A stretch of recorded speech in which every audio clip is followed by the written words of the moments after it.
Assalaamu calaykum.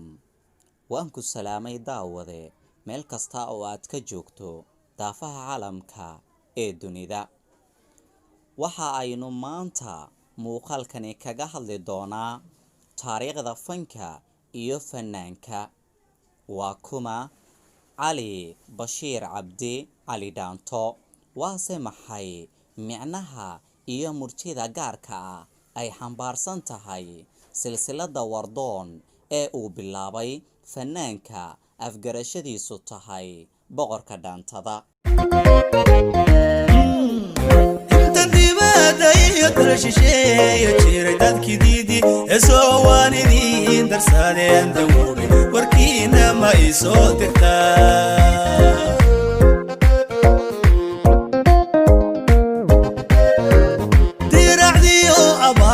مسودوكستين غيرتيو سيدي روبيدي كدا عيدوك مسوق بحورتو مدوبيدا. halkani waa channelka guusha nolosha one. Aniguna waa Cabdirasaaq Al-Cabdi. fadlan subscribe saar gambaleelkana furo si aad ula socoto muuqaalada kan xiga. waxana haynin ku baanod beer lushay bog jacaylo adigu gartayga bogsi.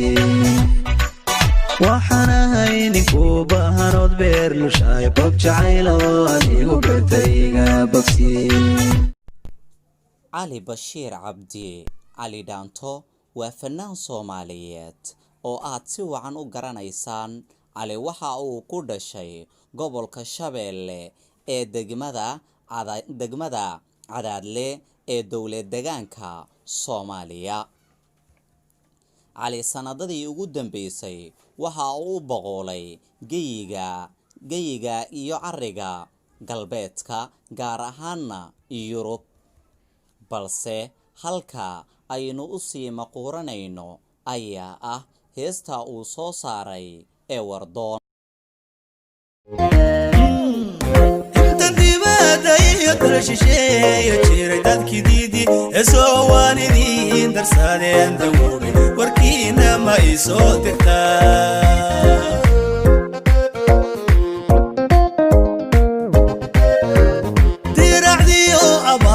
مسودوكستين غيرتيو سيدي روبيدي كدا عيدوك مسوق بحورتو مدوبيدا.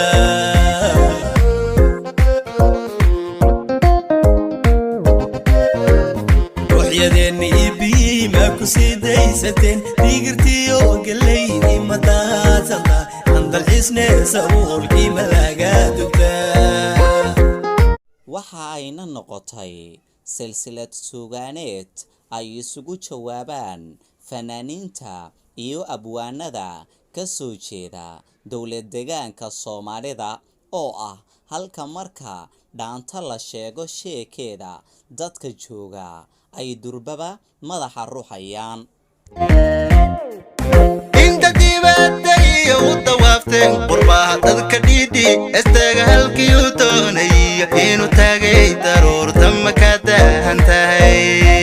balse su'aalaha dhowrka ah ee la iska weydiinayo silsiladan Wardoon ayaa ah: kow, Wardoon ma waxa ay ahayd silsilad loo qasday mase si kadis ah ayay ku bilaabatay sida Siinley, Deeley iyo silsiladihii ka horreeyay oo dhammaantoodba ku soo bixi jiray ruwaayado, mase waa silsilad loo qasday oo si caadi ah loogu talagalay in ay noqoto silsilad ay isugu warceliyaan ama suugaan ay isugu warceliyaan fanaaniinta ka soo jeeda iyo abwaaniinta ka soo jeeda dowlad deegaanka Soomaaliya. dugsigiyo quraankiyo diinteenna wax afartii meel degtaba dab ardaa loo shida digrigiyo xadraadu marna kama damaan. su'aasha labaad ee la isweydiinayo ayaa iyadana ah: ma jiri doonaan abwaano kale oo ka soo kala jeeda dhammaan geyiga ay Soomaalida degto kuwaas oo ka soo jawaaba ama ka soo warceliya heesta wardoon haddiise ay jiraan amaba ay dhacdo abwaan jooga Muqdisho, Hargeysa, Burco, Boorama, Boosaaso, Hiiraan iyo dhammaan geyga Soomaalida ay degta oo dhan ma waxa uu noqon doonaa hadal sii furan oo uu abwaan kale u soo warceliyo mase waxa uu noqon doonaa hadal ninkii yiri aan hawl laga oran dugsigiyo quraankii madaaraya oo duceeya sheekhi madubweeyo digrigiyo kitaabkii madagaalada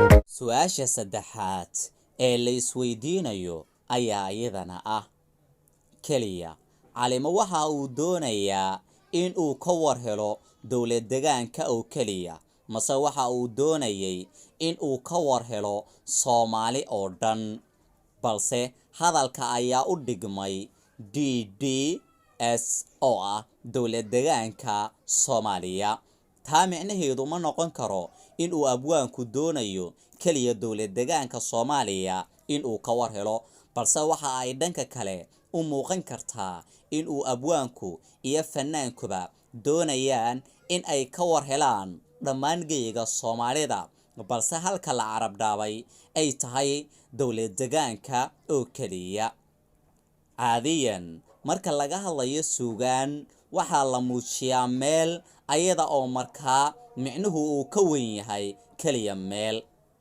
Assalaamu calaykum waraxmatullaahi tacaala wabarakaatuh.